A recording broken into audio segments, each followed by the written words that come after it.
Doctor सरिता शर्मा साहिबा से दरख्वास्त कर रहा हूं कि वो तशरीफ लाएं। उनसे निवेदन है आप जोरदार तालियों से उनका इस्तकबाल करें इन 4 मिसरों के साथ के सुख दुख को बांट लेंगे तो हल्के रहेंगे लोग, सुख दुख को बांट लेंगे तो हल्के रहेंगे लोग, सीमित रहे जो खुद में तो कैसे रहेंगे लोग। सागर की लहर लहर पर लिखा है एक सच, सागर की लहर लहर पर लिखा है एक सच, पीते रहेंगे फिर भी तो प्यासे रहेंगे लोग। उनकी कविता उनकी रचनाएं जितना सुनिए उतनी प्यास बढ़ती है, उतना दिल चाहता है कि वो पढ़ती रहें। वो जितना अच्छा लिखती हैं उतना ही अच्छा पढ़ती भी हैं। स्वागत कीजिए। बहुत धन्यवाद आपका। बहुत अच्छी निजामत कर रहे हैं। एक बार आपके लिए बहुत जोरदार तालियां होनी चाहिए। बहुत धन्यवाद। शानदार आप और बड़े सलीके से बड़ी विनम्रता से आप कार्यक्रम को आगे लेकर जा रहे हैं, बहुत खूबसूरती से भी। मैं तब से सुन रही हूँ और कहीं और से शुरू किया करती हूँ, लेकिन आज बैठे बैठे मुझे थोड़ी सी सुस्ती लग रही थी। लगातार बहुत ज़्यादा हेक्टिक रहा है पिछले दिनों और कल से 2-3 दिन मुझे आराम मिलेगा जी।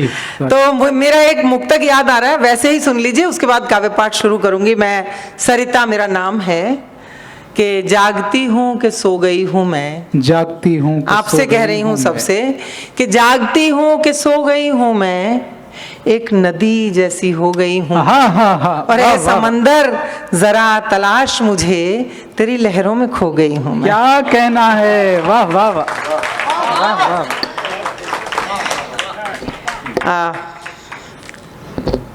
4 पंक्तियों से अपना काव्य पाठ आरंभ करती हूँ। एक बात और कि लगातार ब्रज कला केंद्र के हवाले से मुझे बार बार ख्याल आ रहा था कि मैं अपनी ब्रज की रचनाएं पढ़ूं और ये पढ़ूं, और जब ऐसे ऐसे हमारे नवाज साहब यहाँ पर अध्यक्षता कर रहे हैं और ऐसे अच्छे शायरी पढ़ने वाले लोग यहाँ पर हैं, इतनी अच्छी निजामत, तो मेरा मन हो रहा था कि मैं अपनी गजलें भी सुनाऊं, नज़में भी सुनाऊं, लेकिन क्या सुनाऊं। चलिए खैर, मैं कुछ शुरू करती हूँ, आपके बीच सुनिएगा। स्वागत अता करें। कि सपनों के नशे मन को फिर एक बार सजाना, सपनों के नशे, सपनों के नशे मन को फिर एक बार सजाना, होली दिवाली ईद भी मिलजुल के मनाना। वाह। जो देश पर शहीद हुए उनकी याद में, जो देश पर शहीद हुए उनकी याद में, अगर हो सके तो एक दिया तुम भी जलाना। वाह वाह वाह वाह। इसको थोड़ा मीठा कर सकते हैं क्या? मुझे इसकी बहुत टर्मिनोलॉजी आती नहीं है, पर आप इसे अगर थोड़ा सा मीठा कर दें तो मुझे आनंद ज्यादा आएगा। और सुनने वालों को तभी आनंद आता है जब कहने वाले को आनंद होता है। बेशक बेशक। इरशाद। इसको बंद कर दीजिएगा प्लीज, थोड़ा सा साइड से दबा दीजिए, हो जाएगा। 4 पंक्तियां और कह रही हूँ, अभी आपसे जुड़ने की कोशिश में हूँ कि जय भारती जय हिंद हर एक जन कहे सदा, जय भारती जय हिंद हर एक जन कहे सदा, गंगो जमन की धार ये पावन बहे सदा। हमको वतन पे जान लुटाने का शौक है, हमको वतन पे जान लुटाने का शौक है, हम हो न हो हमारा तिरंगा रहे सदा, हम हो न हो। और हमारी कहकशां जी शायद नहीं है यहाँ पर, लेकिन मैं उनके विषय में सुन रही थी, मैं सचमुच बहुत प्रभावित हुई कि एक महिला कहाँ बैठी, अच्छा, मैं किस जिम्मेदारी के साथ और किस संजीदगी के साथ इतनी सारी भूमिकाओं का आप निर्वहन कर रही हैं। मैं 4 पंक्तियां कहती हूँ। राम कथा के संदर्भ में मैं भी गई थी, सरकारी कवि सम्मेलन हुआ था जब राम जी की स्थापना प्राण प्रतिष्ठा के समय, तो मुझे भी बुलाया गया था। मैं भी उनकी बहुत हमारे मतलब आराध्य हैं, लेकिन रामकथा के संदर्भ में एक साधारण बुद्धि की नारी बनकर मैं सोचती हूँ, तो एक सवाल करना चाहती हूँ। वो सवाल मैं रखती हूँ 4 पंक्तियों में। स्वागत स्वागत। सुनिएगा, स्वागत। कि खुद अपनी भावनाओं को संन्यास न देना, खुद अपनी भावनाओं को संन्यास न देना, जीवन में कभी प्रेम को उपहास न देना। वाह वाह वाह। तुम राम बन भी जाओ तो दुनिया के वास्ते, तुम राम बन वास्ते सीता को दोबारा कभी वनवास हाँ हाँ न हाँ, देना। वाह वाह वाह वाह वाह सीता को दोबारा भाई बहुत कभी- अच्छा है डॉक्टर साहिबा, बहुत अच्छा है। बहुत शुक्रिया, बहुत शुक्रिया, वाह, वाह। धन्यवाद। पिछले दिनों कुछ पंक्तियां मैं पढ़ रही हूँ इन दिनों, बहुत सारे ईश्वर की कृपा से, माँ सरस्वती की कृपा से, ब्रज रज की जो महिमा है उसके कारण मुझे बहुत सारे देशों में जाने के अवसर मिलते रहे। आज ही देखिए मुझे फिर से पाकिस्तान से एक बार न्योता आया है। अच्छा। मैं नहीं पता जाऊंगी कि नहीं जाऊंगी, लेकिन मुझे तीसरी बार ये वहाँ से मतलब मेरी खुशकिस्मती देखिए। तो अमेरिका की पिछले वर्ष यात्रा पर, लंबी यात्रा पर मैं थी, 25 कार्यक्रम थे और 50 दिन की यात्रा थी।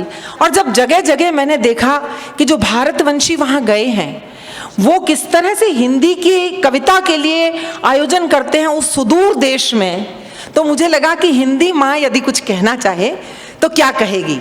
तो कुछ पंक्तियां मैं पढ़ती हूँ जी, आपके स्वागत, बीच। स्वागत। हिंदी के आत्मकथ्य की पंक्तियां सुनिएगा। इरशाद। कहानी में कहकर सुनाई गई हूँ, कहानी में कहकर सुनाई गई हूँ, कभी गीत में गुनगुनाई गई हूँ। हाँ हाँ हाँ, वाह वाह वाह। मैं हिंदी हूँ, माथे पे हिंदोस्तां के किसी चंद्रमा सी सजाई गई वाह, वाह, वाह। हूँ। वाह, हाँ, वाह। खामोश हाथ रहेंगे तो मैं अपनी अच्छी अच्छी कविताएं बचा ले जाऊंगी, मुझे क्या कोई फर्क कहना। नहीं पड़ेगा। आदरणीय गोयल साहब ने मुझे बहुत सुना है और उनका आशीष है मेरे साथ। सुनेगा। कहानी में कहकर सुनाई गई हूँ, वाह, कभी गीत में वाह, वाह, वाह। गुनाई गई हूँ। मैं हिंदी हूँ, माथे पे हिंदोस्तां के किसी चंद्रमा सी सजाई गई हूँ। कहानी में और क्या कहती है अपने परिचय में, मुझे मेरे परिचय में बस इतना कहना, मुझे मेरे परिचय में बस इतना कहना। मैं भारत में जन्मी जहां भर में रहना, मैं संस्कृत की बेटी, मैं उर्दू की बहना, मैं माँ भारती का हूँ अनमोल गहना। वाह वाह वाह। मुकुट में जड़ी हूँ, मुकुट में जड़ी हूँ, गले की लड़ी हूँ। हाँ, हाँ, हाँ। मैं जनगण की धुन में भी गाई गई। वाह वाह वाह वाह वाह वाह। कहानी क्या कहना है, वाह वाह वाह, बहुत अच्छा। आप ये बंद दोबारा सुनिए, मैं इसे जितनी बार पढ़ती हूँ मैं रोमांचित हो जाती हूँ, इतने दिन हो गए। सुनिएगा। मुझे मेरे परिचय में बस इतना कहना, मैं भारत में जन्मी जहां भर में रहना, मैं संस्कृत की बेटी, मैं उर्दू की बहना, मैं माँ भारती का हूँ अनमोल गहना। मुकुट में जड़ी हूँ, गले की लड़ी हूँ, मुकुट में जड़ी हूँ, गले की लड़ी हूँ, मैं जनगण की धुन में भिगाई गई हूँ।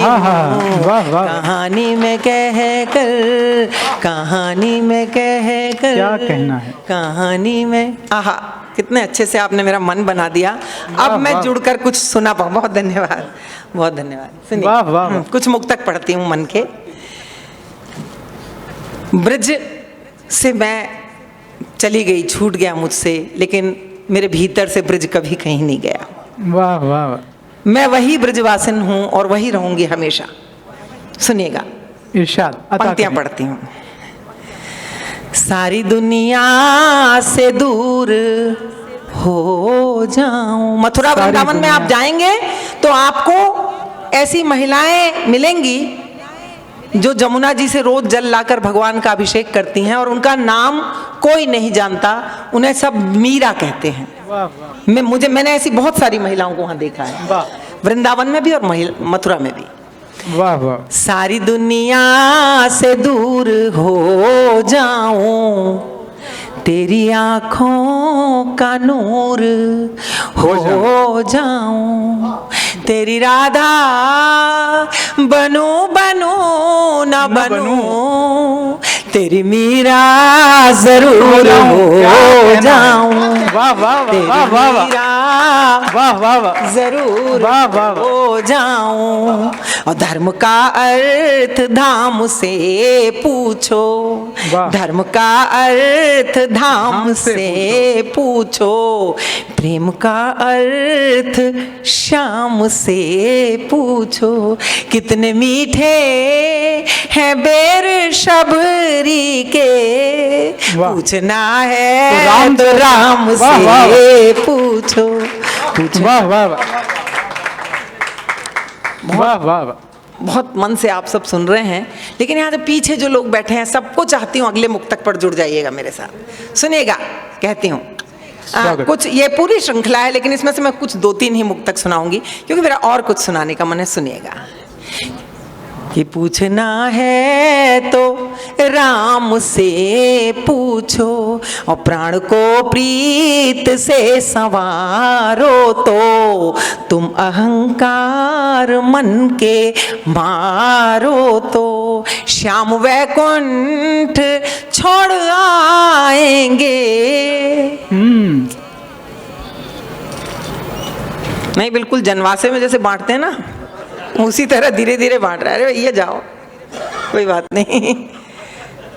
फिर से पढ़िए इस बंद कीमती मुक्तक है, सुन लीजिएगा। मुझे कीमती लगता है, शायद माँ को जैसे अपना हर बच्चा प्यारा होता है, इसी तरह कवियों को भी अपनी हर कविता शायद प्यारी लगती होगी। बिल्कुल कि प्राण को प्रीत से संवारो तो, तुम अहंकार मन के मारो तो, श्याम वैकुंठ छोड़ आएंगे, द्रौपदी की तरह पुकारो तो, द्रौपदी की तरह पुकारो तो, और रंग कुछ और ही चढ़ा होता, एक नया आचरण गढ़ा होता। तुमने गोकुल की गोपियों से अगर प्रेम का व्याकरण पढ़ा होता, प्रेम का व्याकरण पढ़ा हो। वाह वाह वाह, क्या काफिया बनाया है आपने। बहुत धन्यवाद। और 4 पंक्तियां मैं अपने, किसने कहा? अच्छा आपने कहा, सुनिए। मैं देख तो लूं कि कौन है जो दोबारा, पहली बार ठीक से नहीं सुना था, फिर लगा तालियां ज्यादा बजी मतलब अच्छा होगा। चलिए सुना देते। कि रंग कुछ और ही चढ़ा होता, एक नया आचरण गढ़ा होता। तुमने गोकुल की गोपियों से अगर प्रेम का व्याकरण पढ़ा होता, वाह वाह वाह, का व्याकरण पढ़ा होता।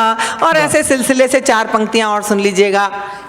प्रेम की पराकाष्ठा क्या हो सकती है, प्रेम की कोई सीमा नहीं होती ऐसा कहते हैं, लेकिन मुझे लगता है कि प्रेम हमारे जीवन का एक हिस्सा ही तो होता है, या हमारे जीवन में प्रेम होता है तो जीवन की जब सीमा होती है 2 तारीखों के बीच में बंधी हुई, जन्म से लेकर जाने की तारीख तय है, तो प्रेम की क्या सीमा हो सकती है। पंक्तियां पढ़ती हूँ, सुनिएगा। कि अब तो हद से गुजर के देखेंगे, अब तो हद से गुजर के देखेंगे, अब तो हद से गुजर के देखेंगे, कुछ नया काम करके देखेंगे, जिसकी बाहों में जी नहीं पाए, उसकी बाहों में मर के देखेंगे। उसकी बाहों, आपको नहीं अच्छी लगी पीछे? ऐसा मत करिए, मेरा दिल टूट जाएगा। यकीन जानिए आज सुबह से मैंने खाना भी नहीं खाया है, क्योंकि एक जगह प्रोग्राम में थी और वहाँ से थोड़ी देर का समय मिला, बस कपड़े बदल के यहाँ पर आ गई मैं। और चिराग छोड़ आए मुझे कि चाय का ऑर्डर कर लो, कॉफ़ी का, और पी लो। तो मैं भी पीछे पीछे चली आई। मैंने कहा भैया तुम चल रहे हो, कहीं ऐसा ना हो शुरू हो जाए। सुनिएगा, खैर बहुत अच्छा आपने मेरा मन बना दिया है। कहकशां जी, आपको शामिल करते हुए 2 मुक्तक पढ़ना चाहती हूँ। ये वो 2 मुक्तक हैं जो दुनिया भर में न जाने क्यों बहुत पसंद किए जाते हैं। एक ऐसी स्त्री के, कौन सा, हाँ वही, एक ऐसी स्त्री हम में से बहुत हैं, मैं भी हूँ, कि मैं भी रही हूँ, कि जिसके पास बहुत धन नहीं होता लेकिन उसका मन अगर सुंदर होता है तो उसके घर में खिचड़ी खाने में भी आनंद आता है। वाह वाह वाह। मैं 2 मुक्तक पढ़ती हूँ, सुनिएगा कैसी होती हैं वो स्त्रियां। आपको शामिल करती हूँ अपनी पंक्तियों में। वे हमारी बिटिया बैठी हैं, उनको भी शामिल करती हूँ और आप सबको सुनाती हूँ। सुनिएगा क्या कहती है ऐसी स्त्री। इरशाद। कि सूखे पनघट की गागरी हूँ मैं, वाह। सूखे पनघट की गागरी हूँ मैं, फिर भी कितनी भरी भरी हूँ मैं। तेरे घर की मैं चांदनी न सही, तेरे घर की मैं तेरे आंगन की देहरी हूँ मैं। वाह वाह वाह। तेरे आंगन की वाह वाह वाह। देहरी हूँ। जिंदाबाद। अच्छे अच्छे लोग मंच से उठकर जा चुके हैं ताकि उन्हें खराब खराब कविताएं ना सुननी पड़े। नहीं, वो किसी जरूरत के तहत गए हैं। चलिए कोई बात नहीं, सुनिए कोई बात नहीं। और आप आने सुन के रहे लिए हैं और जिस तरह सुन रहे हैं, मुझे और क्या चाहिए। मेरी ऊर्जा आप सबसे आ रही है। सुनिएगा, पंक्तियां पढ़ रही हूँ। ये जो मुक्तक पढ़ा इसी के जोड़े से एक मुक्तक पढ़ती हूँ। सुनिएगा कि तेरे आंगन की देहरी हूँ मैं, और देहरी जब भी पार करता है, क्या कभी तू विचार करता है। क्या खूबसूरती से तेरे बात कर। कदमों की एक छुअन के लिए दिल मेरा इंतजार करता है। वाह वाह वाह वाह वाह वाह। दिल मेरा इंतजार करता है। और एक 4 पंक्तियां कल मैंने अपने सोसाइटी के कार्यक्रम में पढ़ी थी और बहुत पसंद की गई थी, तो मुझे याद आ गई हैं लगे हाथ में, वो भी पढ़ देती हूँ। जिंदगी में मैंने वो दौर भी देखा, मथुरा के लोग अगर बैठे हों तो जानते होंगे कि बीएसए कॉलेज से लेकर आकाशवाणी तक 6-6.5 किलोमीटर की दूरी थी और टेम्पो में 1 रुपया लगता था। तो मैंने वो दौर भी देखा कि 1 रुपया बचाने के लिए मैं पैदल रेडियो पर ड्यूटी करने जाती थी, आकाशवाणी पर। और फिर वो दौर भी देखा कि अमेरिका में 50 दिन में 38 तो डोमेस्टिक फ्लाइट्स हमने कर ली, या तमाम ईश्वर की बहुत असीम। तो मैंने दोनों दौर देखे हैं, पैसा और बिना पैसा। तब मैं 4 पंक्तियां कहती हूँ, आपके मन तक पहुंचे, साथ ले जाइएगा। ये बहुत जरूरी पंक्तियां हैं। सुनिएगा कि इरशाद इरशाद। कि मोहब्बत, प्यार, चाहत या वफा कुछ भी नहीं होता। वाह। मोहब्बत, प्यार, चाहत या वफा कुछ भी नहीं होता। न एहसासात होते तो यहाँ कुछ भी नहीं होता। बेशक।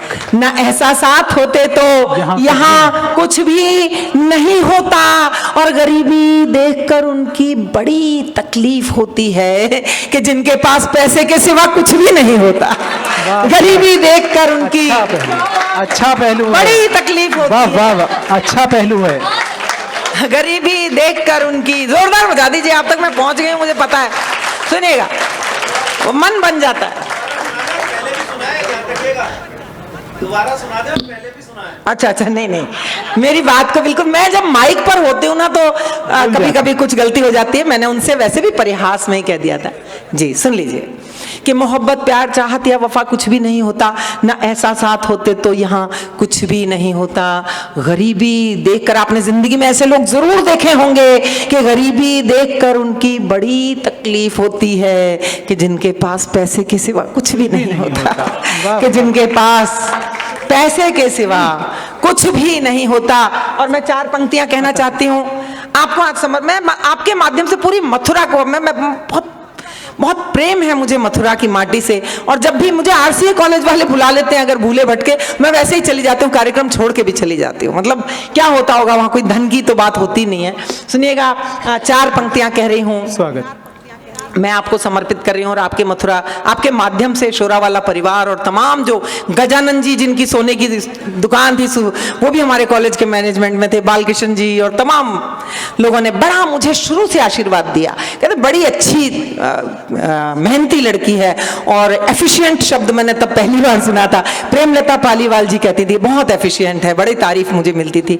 तो उन सबको स्मरण करते हुए 4 पंक्तियां आपको सौंप रही हूँ, सुनिएगा कि खुदी पे और खुदा पे यकीन रखता है, खुदी पे और खुदा पे यकीन रखता है। जहन में, मैंने अपने लिए कहा था कि जहन में सोच में ईमानो दीन रखता है, और फलक की सारी उड़ानें उसी की होती हैं जो अपने पांव के नीचे जमीन रखता है। बहुत अच्छा है, बहुत अच्छा है। फलक की सारी उड़ानें बहुत अच्छा है डॉक्टर साहब, उसी की होती हैं अच्छा जो अपने पांव के नीचे जमीन रखता है। मुझे माफ कीजिएगा अगर कोई गलती हो जाए, हमारे नवाज साहब बहुत आशीर्वाद देते हैं और मेरे बड़े भाई हैं बिल्कुल, तो मैं उनसे अगर कुछ मुझसे गलती हो जाए तो माफ कीजिएगा। उर्दू के लोग जहाँ होते हैं वहाँ मैं बहुत संभल कर बात करती हूँ, वैसे भी मैं संभल कर ही बात करती हूँ हमेशा। मेरा होना मतलब ये तो तय बात है कि मैं कविता के अलावा कोई फालतू बात तो नहीं करती हूँ, जरूरत भी नहीं है। तो बहुत अच्छा आप सब सुन रहे हैं, तो 4 पंक्तियां और सुन लीजिएगा। अता करें, अता करें। और वो पंक्तियां जो मैं प्रायः कहीं नहीं पढ़ती हूँ, पढ़ते हुए संकोच होता है। मैंने बहुत पाकिस्तानी शायरात और शोरा हजरात के साथ यात्राएं करने का अवसर पाया, भारत में भी बहुत सुना, उनके साथ पढ़ा मंच, दुबई में भी, बहरीन में भी, शारजा में भी, सब जगह पढ़ा। तो मैंने देखा कि वहाँ की जो शायरात हैं वो बहुत ज़्यादा आज़ादी के साथ अपनी बात कह पाती हैं, और हम लोग डरते हैं अपनी बात खुलकर कहने में, हिचकते हैं हम। तो 4 पंक्तियां मैंने जो कही थी, मैंने बहुत कुछ ऐसा कहा है जो मेरी डायरियों में कैद है, उसमें से 4 पंक्तियां आपको सौंप रही हूँ। अता करें सर। ये पंक्तियां मैं विशेष रूप से ब्रजकला केंद्र के मंच पर पढ़ रही हूँ, पढ़ती नहीं हूँ। सुनिएगा कि मेरे नसीब में गर चांद वाली रात नहीं, मेरे नसीब में गर चांद, मेरे नसीब में गर चांद वाली रात नहीं, तो फिर ये इश्क मेरे वास्ते हयात नहीं। वाह। तो फिर ये इश्क मेरे वास्ते हयात नहीं। और वरक वरक मुझे पढ़ने के बाद उसने कहा, वरक वरक मुझे पढ़ने के बाद उसने कहा, तेरे फसाने में अब कोई खास बात नहीं। क्या कहना है, बहुत अच्छा। ये बहुत जोरदार दाद की पंक्तियां थी कि वरक वरक मुझे पढ़ने के बाद उसने कहा। मैंने बड़ी हिम्मत जुटाकर कहा, मैं कहती नहीं हूँ ये मेरी बात, क्यों कहूँ मैं। हाँ, सुनिएगा। तो 4 पंक्तियां और सुन लीजिएगा साहब। मैं मथुरा में फिर वही बात कहूँगी, आज मैं मथुरा की यादों में हूँ बिल्कुल। तो मैं कॉलेज तक जाती थी या रेडियो स्टेशन तक भी जाती थी तो मेरा इतना घूंघट होता था, क्योंकि कोई जेठ लगता है, कोई देवर लगता है, कोई ससुर लगते हैं, सब जान पहचान के होते थे। ऐसा होता था, हम करते थे सचमुच। और जब मैं निकली वहाँ से और सारी दुनिया में मुझे पंख दिए कविता ने और मैं उड़ती फिरी, तब 4 पंक्तियां हुई साहब, सुन लीजिएगा साहब। कहती हूँ कि मुझसे मिलकर कोई मेरी बेखुदी से डर गया, मुझसे मिलकर कोई मेरी बेखुदी से डर गया, वो अंधेरे में जिया था रोशनी से डर गया। वो अंधेरे में जिया था रोशनी से डर गया। उसके जहनो दिल पे काबिज थी हवस की आंधियां, पास आया तो मेरी पाकीज़गी से डर गया। उसके जहनो दिल पे काबिज थी हवस की आंधियां, पास आया तो मेरी पाकीज़गी से डर गया। बहुत शुक्रिया। मैं तहत में पढ़ती रही अभी तक, कुछ तरन्नुम में सुना देती हूँ आपको। एक नई गज़ल के एक मतलब और एक शेर सर हाजिर करना चाहती हूँ आपके सामने। कोई कमी हो तो मुझे बाद में बता दीजिएगा या अभी भी बता दीजिएगा। सुनिएगा, क्योंकि मैं बहुत ज़्यादा नहीं जानती हूँ, गीतकार के रूप में छोटा मोटा एक काम किया है, प्रयास किया है। सुनिए कि बहुत चाहा न रखूं अपने मन की पीर कागज पर, बहुत चाहा न रखूं अपने मन की पीर कागज पर, बना दी आंसुओं ने पर तेरी तस्वीर कागज पर। वाह वाह वाह। बना दी आंसुओं ने पर तेरी तस्वीर कागज पर और तेरी तस्वीर रखकर सामने जब शेर कहती हूँ, तेरी तस्वीर रखकर सामने जब शेर कहती हूँ, उतर आती है मीराबाई मुझ में मीर कागज पर। वाह वाह। उतर आती है मीराबाई मुझ में। ये नए शेर थे तो मेरा मन था सुनाने का। मेरा मन है कि थोड़ा सा 5 मिनट का समय और है सर अभी। ठीक ठीक सुनिएगा। 2 सवैये और एक छोटा सा गीत पढ़कर अपना स्थान लूंगी, समाप्त कर रही हूँ बिल्कुल। चलिए सवैये भी छोड़ देती हूँ जी। अगली बार। वो मना कर नहीं, मैं गीत जरूर सुनाऊंगी। 9 बजे तक खत्म करना चाह रहे हैं। तो ये बात तो पहले पता होती तो अच्छा अभी लगता। मुझे हाँ, हुक्म ठीक है, दिया मैंने है। इसलिए पूछा भी था बीच में कि समय की सीमा क्या है। चलिए खैर मैं बहुत जल्दी से एक छोटे से गीत का अंश पढ़ देती हूँ। एक सवैया तो पढ़ूंगी, उसके बिना ना मानूंगी। चलिए एक घनाक्षरी पढ़ देती हूँ। ब्रज की बात ना करूं मैं ब्रजवासिन कैसी, जो अगर मैं ब्रज की बात ना करूं। होली पे बुलाइएगा तो होली के गीत सुनाऊंगी। सारी दुनिया मेरे गीतों को झूमकर सुनती है और ब्रज कला केंद्र में मैं बहुत वर्षों से नहीं आई हूँ। सुनिएगा, एक छंद पढ़ती हूँ। बरसाने की गोपियां भगवान कृष्ण को आमंत्रण दे रही हैं साहब होली खेलने के लिए। और मेरे जीवन की पहली घनाक्षरी ये मैंने कही थी कि भगवान कृष्ण को किस चुनौती के साथ गोपियां बुला रही हैं होली खेलने के लिए। सुनिएगा कि अयो रे तू होरी के खिलाड़ी पिचकारी लेके, देखेंगे अनाड़ी है कि सांचो ही खिलाड़ी है। अयो रे तू होरी के खिलाड़ी पिचकारी लेके, देखेंगे अनाड़ी है के सांचो ही खिलाड़ी है। गोपिन के दल पे पेश पावे तो जाने, वैसे तो सुनी है श्याम गिरिवरधारी है। और जसुदा के लाल फिर करियो मलाल मती, होरी न में होरी एक बरसाने वारी है। और छोरन में छोरा जैसे नंदजू को लाल, और गोरी न में गोरी वृष भानु की दुलारी है। छोरन में छोरा जैसे। मैं विदा लेती हूँ, मैं अनुशासन में रहना चाहती हूँ। बहुत सारे गीत हैं, सब कुछ है, गजलें हैं, पर समय की सीमा है। मैं बहुत बहुत प्रणाम। तालियां ढंग से बजा दीजिए, कविता कम पड़ी तो क्या हुआ। धन्यवाद। बहुत शुक्रिया, बहुत बधाई, बहुत मुबारक।